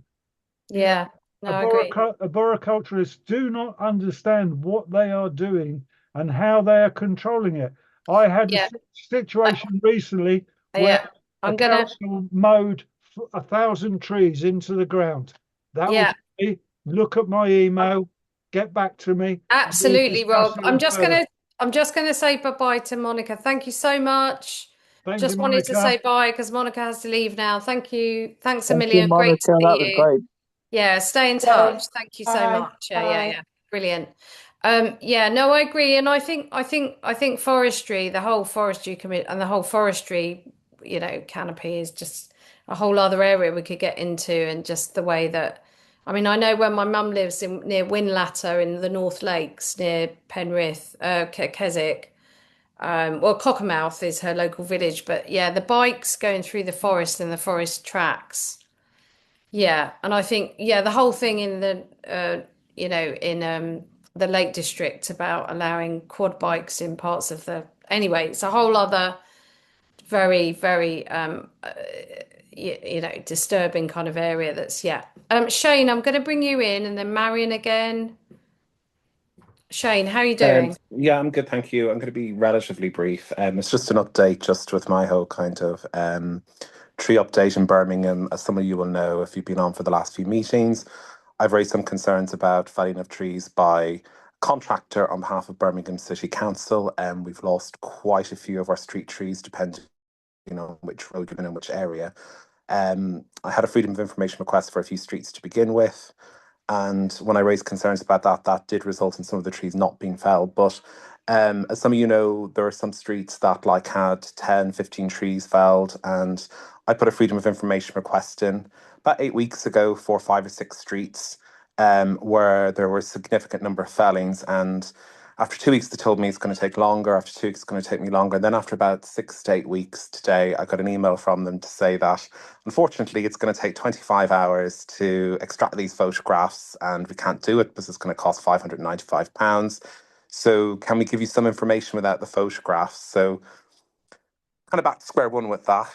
And the other thing is, at the time, I raised a concern with Birmingham City Council, saying that I had somebody informally give an opinion regarding the surveys, and they raised concerns, and I asked for them to, for their own arboriculturists, not the actual contractors, to look at the surveys. And I put a very good letter in, and again, that went on for 4 months. And the end of it was, Kier, the contractor, said, well, we're bouncing it back to Birmingham City Council for their arboriculturists. And I looked in the portal and they've just closed the whole thing. So it's gone dry. Fortunately, the trees aren't being felled at the moment because kind of felling season is just over, but they've started their surveys again, their 5-year survey. So I'm sure they'll be listing lots more of trees for felling next year based on those surveys. And as I said, I'm not an actual tree expert, but it seemed that certainly some of the trees definitely needed to go, but other ones that had, just say, some leaves missing were labelled as having dieback, and if there's any leaves missing then, and they say it caused moderate damage and the tree was just for felling. So there we are. I managed to speak to Bourneville Village Trust, who also raised concerns. And actually, I spoke to them just a few weeks ago, and they said basically they called them into a meeting with the trust, and they basically told them to do one, but we're just going to do what they want, and they haven't committed to consultation with them. Even though we're a historic estate, we've got a design guide, all of that. So yeah, it's sad times for Birmingham, and I think it's going to get worse, actually. Which is it's a really tree deprived city anyway, isn't it? I mean, well, no, apparently Birmingham is known for its trees, and actually historically they were quite good for looking after the trees. Oh, really? Oh, But sorry, I got misunderstood. Something has changed in the last few years. Something has changed, and as I said, there has been just so I mean, it's developers, it's money, it's something's going on. I sometimes think it's the people. I think the people who are doing these surveys don't know what they're doing, and they see some leaves off trees, and they've been told. They actually told Bourneville Village Trust that actually, if we think there's going to be any problem within 5 years, we take the tree down. We're probably taking them down earlier than we would. And that's Ali, I'm just going to. Sorry, Shane, I'm just going to bring Ali here. Yeah, as our resident ARB. And shut up. I wonder whether Christine might help on this, because Shane has shared the tree surveys that he's had, the ones with the photos. And some of them they put down as category B trees. Some are C. Some are definitely they got to go. But some are B and C. and they can't. Surely they would not. A category B tree would not be exempt from the duty to consult, would it? Christine, you about? No, they category B, no. Category U tree would be exempt because that would be a condition felt, but category B wouldn't. Yeah, Definitely so wouldn't. a couple of them were Bs and Cs, and I think, I mean, personally, I know it's a bit scary, but if Shane got a lawyer to write them a letter and say you need to consult on all of your trees that you plan to fell that are category B and C, or A, obviously, then that would put a stop to the whole thing, and they would have to consult on every single one, wouldn't they? Yes, yeah, they would. Well, there's only you, which is sort of unsalvageable, if you like. Yeah, if it's because I think they do a survey every 5 years, and it's if it'll be dead before the next survey, isn't it? But a category C tree is 10 plus years, so and a B. So I think where I'll go with that then, they didn't necessarily cut off the freedom of information request. They said, can I refine it down? I'm going to do that. But I might kind of contact Bourneville Village Trust and see together. I mean, I don't mind paying a solicitor to do that, but I think it would be better if it came from Bourneville Village Trust, their solicitors, to say, actually, if you're going to cut down trees on our estate, which is where I live, which was where all the beautiful trees are in general, that perhaps that might have some effect of protecting our trees. That might be a step forward. You could limit the FOI to category B and C trees. That'd be really interesting. And that would be like, honestly, Ali, there's so many of them. Yeah, but they'd also have to consult because they're healthy trees. They're a certain category. They're legally bound to consult. So what they did was they wrote to the homeowners to say the trees were diseased and they were coming down and they'd be replanted opposite the houses where the trees came down. Yeah, but that's not consultation, and they need to say what the disease is. You can't just go, disease. Some of the trees don't have diseases. It's harder. Leaves and a few branches. Yeah. In a heat I'm wave. saying unless they say exactly what the disease is, it's harder to fight that off. There's none of that. Yeah, they need to say that. Way too complicated. They say they need to provide reports, maybe even Picus tests where the radar will go inside the tree. There should be full reports for all these trees. No, if somebody has looked at the tree, they've got a little iPad. They'll write dieback. They'll write damage, and then they'll say moderate risk if anything happens. Committed to felling, felled, done, over. It's a survey. They haven't done proper tree inspections. It's just like a survey, like you would if you were doing a planning application, with a photo, basically, and it's not. I still don't really understand why they're doing this. Are they looking to develop or build more houses in this estate? No, it's all over Birmingham, Rio. We've had it for about 3 years now. North Birmingham got it previously. I know people that I work with where it's happened. Lots of mature trees have been taken down.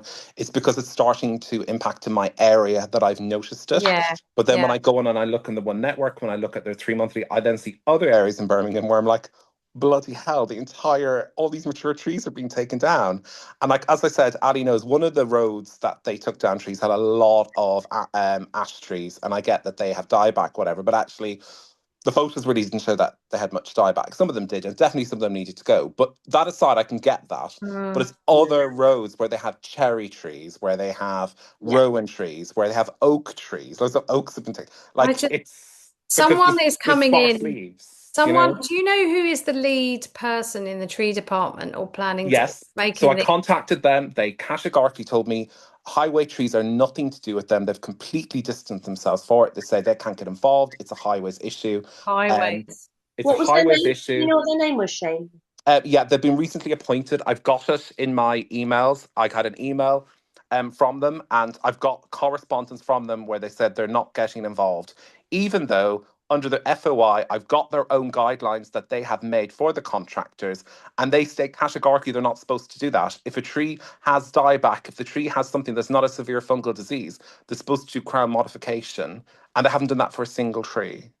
It sounds very fishy to me. Someone in highways is making decisions about infrastructure. It's really strange. Highways are very powerful departments at councils level. Yeah, well, it's a contractor. It's Kier.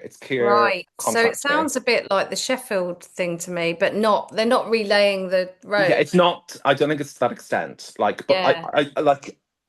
something just isn't 100% right. And then it's just Yeah. the transparency. They're being very closed about it. As I said, basically Bourneville Village Trust told me they told them where to go, more or less. They haven't been transparent at me. They've delayed things for months and months and then just shut it down, thinking I'm going to disappear each time. Yeah. If there was transparency and they were able to say, yeah, absolutely, this is what this issue was with these trees, this is why we're doing it, but they don't seem to want to justify anything. I And really think you need to get legal on them. You need to send scary letters. The only thing that's going to stop them. Yeah, no, Ali, I was going to say that, is there anything, I know we said this before when you came, but is there anything collectively we could do? Is there anything we could we pressurize Kier? Could we do a bit of a negative, like all kind of talk about Kier a bit more, this company, or like, on social media, or like what could we do to support you, Shane, in your the other thing, I suppose, is that nobody seems to care any me. Like, we care. I was talking in Birmingham, I was talking to people on that committee in Bourneville Village Trust, and they were up in arms over 2 trees that Bourneville Village Trust are felling themselves, not council, healthy trees because they're not suitable candidates, and they've made a complaint. And I'm like, I don't think you understand what's going on around you. If these 2 trees upset you so much, honestly. Can I butt in, Shane? Yeah, of course you can. Kier are the worst organisation on the face of the planet. In Northamptonshire, they need to be totally obliterated as a company and as an organisation. You are not alone, Shane. There are people that believe in you, what you're doing, and there are people where I am who are, and including me, who are going after Kier big time. Kier will not speak to me because they know I will give them grief. You keep giving them grief, I will keep giving them grief, and we will get there in the end. Don't give up. We need to get behind this. Is what I would like, just to cover ourselves, is obviously we're talking hypothetically at the moment because we haven't had independent reports. But we could ask a lot of questions in social media posts. It's like, why is Kier proposing to fell this number of trees in this wonderful estate? Why is this tree? You ask questions, but in a way, I need a little kind of punchy summary, just a couple of paragraphs of what's been going on, rather than endless reports. So I could maybe or Canopy on some of our social media platforms could start asking questions, tagging in Kier. So one of the questions I asked in my Freedom of Information request, could I have a yearly breakdown or a yearly number of trees felled by Kier in the last 5 years? Like, I don't see why they haven't been able to give me that information. No. Surely that number is just very easy to find in a spreadsheet because actually their program lists it. Like, so Is this just in Birmingham you're asking, or nationally? Birmingham, because highways, Kier look after Birmingham's trees, basically, unless they're like Birmingham City Council trees, which would be parklands, local authority. But all the trees on our roads, on our streets, all our residential trees are managed by this contractor. Is that normal that a contractor is responsible? Because normally it's the tree department in a council. So the contract and the guidelines say that they're supposed to work together, and the guidelines about how they should manage the trees. But the reality is, and as I said, my contact with the head tree surgeon for Birmingham City Council distanced himself completely. And I've got the emails to verify that. That he says basically there's nothing he can do. I've gone to the councillors. We've gone to the cabinet member for whoever looks after that. We've gone to the director of operations. And it's just been a blank from all of them. We've obviously had the general election, and in my ward, actually, a Green candidate has been elected. So I'm going to actually try and get them on side, and get her involved in somewhere, and maybe sit down her just to see what can happen. What is going on? Ali has said about more FOIs. Yeah, I'm going to refine what I have. I think the most helpful thing will be to get the total numbers of trees felled, because I think that will be alarming, but I don't know. Yeah, I'm just going to bring in Marion and then Paul. Thank you very much. Just on your question, Shane, the update I'm going to give in a minute is about a case to do with street trees in Wellingborough. And Kier are involved, but they are not in ascendancy, they're not in control of it. The council is. So every local authority, even within the highway section, so you will have obviously lots of different sections within Birmingham City Council. We discovered that in North Northants, there's sort of an environmental department that is dealing with trees in parks and various grounds, etc. But that the highways people are in control of what happens on the streets, and there is a separation between what Kier does in terms of acting on instruction from the highways section and the actual highways section that's employed by the council. They are the ones that have responsibility to run the street tree consultation, not Kier, I believe. Obviously, Birmingham City is an enormous council, and they have, there might be different arrangements there, but legally there should be a split. There should be a section within the highway section that commissions work from a commissioned partner, and they should be the ones that are accountable in terms of making sure the street tree process is followed. We've been using the street tree consultation process to help us on the case we've been looking at the moment in Wellingborough on Harrowden Road. We heard about 4 trees, and if you're all right, Shane, I'll just update on that case while I'm feeding back to you. We heard last November about 4 beautiful street trees due to be felled. 2 were beech and 2 are aces. And aces, Norwegian, I can't remember the name now anyway. But they've been there for a long time, well over 100 years, and they've been implicated in subsidence, apparently affecting or creating subsidence in a neighbouring property. We didn't really know what to do, but we spoke to our solicitor that helped us on the case that Paul mentioned, the Walks Trees case in Wellingborough, and they said there's a whole street tree consultation process to follow. There are some exemptions to which trees need to be consulted on, even for street trees. Ali mentioned earlier about, roads of a certain speed. I think where they're of a higher speed, they're obviously controlled, not perhaps by the local authority, but by Highways England or wherever you are in the UK. But also there might be some exceptions around trees that may be claimed to be ill. So I don't know, but your council, the Birmingham City Council, should have its own street tree policy, which I'm sure you've probably read. And but there is documentation around the street tree consultation process. I think, just off the top of my head, I think it would be well worth you doing that, getting some legal support now. You're obviously trying to collect data, but you're being thwarted in collecting data. And I think it's really just trying to get that letter. We managed to, firstly, because they knew that we'd given them so much grief to do with the Walks trees, where we won that case at the High Court, as soon as we started getting involved, they were much more, oh, right, okay, yeah, we should be answering questions here. And That's then, really helpful, Marion. Thank you. And then, sorry, and then they, so initially they paused, then they started running the process, but that's when we consulted our lawyer because they weren't doing it properly. So we wrote to them again. So they had to pause again. And eventually they did the consultation properly in February. And we're hoping to meet with them tomorrow to find out some of the results to that consultation. But it's well worth just going and speaking to legal people straight away.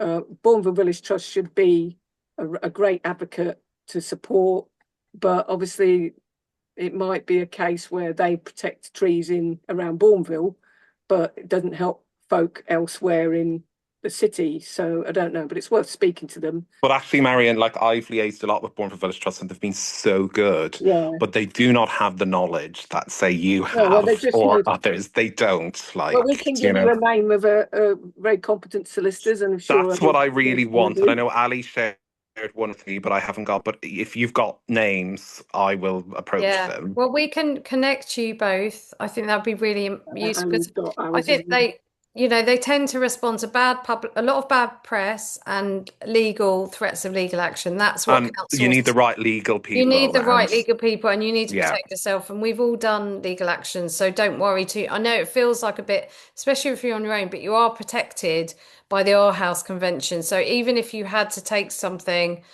and I think letters that sound legal they can really help. I'm just going to bring in Paul, Ali. Is that all right? I don't know if he wouldn't need to bring a case because Yeah. Just write the letter. there's nothing. Oh, I'm quite happy to send a solicitor's letter. Yeah, Yeah, if yeah, it yeah. be a letter pointing out that they aren't following the law. Yeah. Yeah, I mean, you really could bring good. a case about the trees that are already felled if you wanted to, but Yeah. probably be more helpful just to try and get them to do better in the future. Yeah, because I'm I know gonna- they're doing surveys again, and the same thing's going to start all over again. Well, And exactly. Marion and I use the same solicitor, and she's awesome. Yeah. Yeah. And Paul, she's do you want used to writing on these Yeah. things, so Yeah, just Paul, Thank do you you so wanna much, come in? everyone. Paul? just very briefly, just about a minute on this. I would say that I wouldn't write off a Sheffield style situation here. Like, do you have the full detail of the contract between Kier and the council? And is there any monetary incentive for Kier to remove trees? I Because if asked there that. is, I asked that in one of the right, FOIs, and they said no.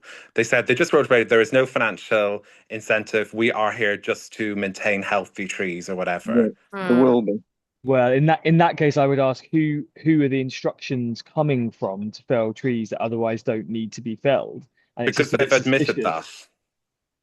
Sorry, say again that they've They admitted what, have sorry? admitted to Bournemouth Village Trust that they take down trees earlier than they need Well, to, just in case exactly. they give So problems. yeah, and I'm wondering, but I'm wondering who that's coming from. Effectively, is it coming from highways being overcautious, in which case the campaign needs to be towards them, or is Kier going off on one here and actually removing trees? Because presumably, I'm not sure I believe there is a financial incentive. Presumably, Kier is paid per tree it removes. It must charge for its services, and I don't therefore know. there could well be a financial incentive here. And they also, the council did lie about financial incentives in Sheffield as well. So I think that Yeah. you need to work out, in order to work out what the best campaigning is this being directed by highways being overcautious, or is it Kier drumming themselves at work? I think that's quite an interesting Yeah. point there. And what's the relationship between Kier and the council, and what's going on in that kind of, that relationship between Kier, the council, highways? As I said, the principal tree officer essentially says he is completely separate to it. He's completely powerless. And I've reminded him of their own guidelines that they set to the contractor, which say that they should work together. And he's just ended communication. It's like really odd, really odd.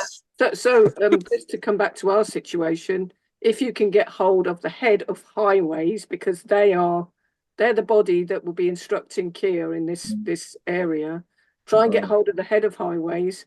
They need a letter about the street tree consultation process. Why aren't they doing it? The other thing has just occurred to me. Obviously, we had Monica speaking earlier about test case. If they're felling hundreds of trees around Birmingham, that is going to have a massive climate impact and a massive restriction on the adaptability or the ability of the City Council of Birmingham to be able to respond to the climate emergency. Yeah. So, after you've done the obvious things, which is, trying to get legal support in terms of the street tree consultation process, which does give you time, then, it might be worth thinking about if you are able to get data about how many trees they're felling, even if you just put like messages across Birmingham through various Facebook pages, asking people to look down there. I mean, track them. They put a 3 months. Yeah. Yeah. I mean, yeah. I think we need to support you and do a little bit of publicity on this. We always said in Canopy that we would crowd around, we try and support like campaigns that are happening, like try and I don't know whether a letter from us to the head of highways, if we could get there, and the head of Kier, like if we could get Shane, your Wi-Fi's gone funny. Yeah, something I'm going to say in the gap it's not that. Is they can't I'm not on 1%, know. so I could just get cut off soon. Okay. Sorry, Christine, do you want to? Yeah, they can't not know how many trees they've felled because they'll have an asset management system and they will have a work schedule. They will have given work to a crew. So it's a matter of running a report They do. from a database. That's right. And if they're being paid per tree, then they absolutely are going to know, aren't they? Or an email Yeah. where they send a schedule of work to a subcontractor, but they absolutely, Yeah. it is absolutely not. If it's a difficult job to do, they should be removed Yeah. from the contract because they're incompetent. I think we have a gap here before they start the next round of felling. So we Yeah. have a little gap here, breathing space, where we could form some support around Shane in his campaign because he's kind of on his own. And whether it's a case of writing a letter, finding out Kier and Highways contacts and writing a letter from Canopy. So they're aware that it's gone a bit wider than just like they're probably quite pleased that you're on your own and they can fob you off. But if they're getting awareness, like has any press been done on it? Have you managed to get local press interested? Like if there's an awareness that other people are starting to be aware, No, I haven't been able to get any press involved because it's so widespread and because I don't have any concrete evidence, if that makes sense, that like this tree shouldn't have been felled or this tree didn't meet. Like I tried, I approached the Guardian, I approached another newspaper. Sorry, there's just some kids in the background, and I did my best to try, but actually I didn't go local because I feel the local papers tend to focus on an individual tree, if that makes sense. And like the problem's much bigger than that, you know? I think it is still worth going. Our local press really helped us. I think it is still worth going to local press, honestly, because I know what you're saying. There tends to be a focus on, but I think, and the thing is, why are suddenly loads of trees failing, like so many, because such a great number at this particular time, Like we had one road where there was 15 trees, like that weren't ash, like that were previously fine. I obviously did raise concerns, and I know 4 of them haven't actually been taken down now. So that's obviously something was wrong in that they've decided not to take them down when I obviously started querying it. But like some trees, like some roads might be 15, 20 trees taken down. it's just But then it there's just other doesn't areas, there's sound other right. patches where nothing happens. Other roads, like no trees are removed, and then you'll suddenly see some cluster of roads, and there's so many taken down. But So it makes me think it's a competence issue of like one assessor. I don't know. Aren't residents concerned about this? The fact loads of trees are going down in there. Presumably they live in quite a beautiful conservation area. Like people should be. Aren't residents like concerned about it, like other residents? No. So realistically, in our area, it's been quite limited to 1 or 2 roads. So it hasn't got mainly into our area. It was just that it's happened. But some people but they just accepted. Like I put it up in a Facebook group and they said, oh, well, they told us the trees were diseased and they had to go. A rowan tree, they told us our rowan tree was diseased and had to go. So it hasn't got into our area massively yet, but I know that our area, in the central of our area, hasn't had their surveys. But within other areas of Birmingham, probably more deprived areas, there has been an awful lot more felling. Do you know? Yeah. So yeah, I think we need to think about how we could offer Shane some support, like in a letter or something, as well as possible legal like a legal getting a solicitor. I'm aware of time that actually we're on time now, so we've got to finish the meeting. No, it's 6 to 8 p.m. Yeah, 2 hours. Could I just say a quick thing to Shane? Yeah, go for it. Who's talking? I can't. It's Rob. Sorry. Rob. It's Rob McBride. Yeah. Sorry. Okay. Shane, I've got to apologise because I did come up to see Anne at Coventry at Pal's Coppice, and we sort of missed each other a couple of times. Yeah. Since then, we've had a bit of a family member who's poorly, so I'm not able to get across. But it sounds like Paul was saying there that they're generating work for themselves. I'm pretty sure that's what's going on. Right. Also, Birmingham Tree people, what have you approached those? Because I know that honestly, so many times. Right, okay.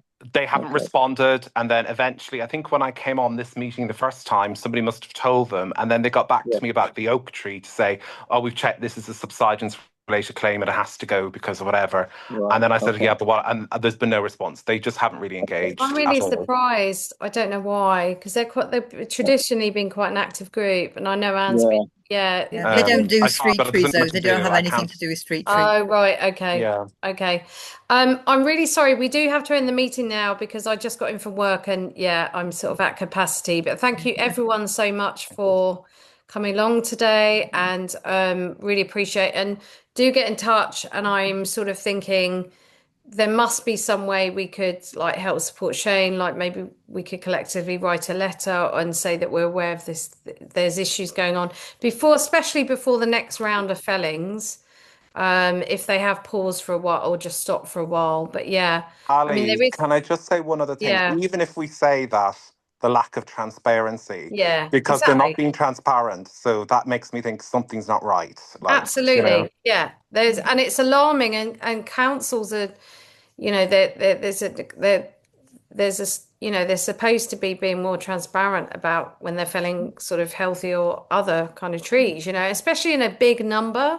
Just doesn't, you know, this is like, especially after Sheffield and all the other Wellingborough, and you know, it's like, yeah, lessons obviously aren't being learned. So So yeah, you don't come out of a tree campaign not very cynical. You're welcome yeah. to the cynical club. Exactly. So our next meeting, just to flag it up, 2nd of July. 2nd of July. We won't be having a meeting in August. We don't normally have a meeting in August, do we? I mean, we tend not to.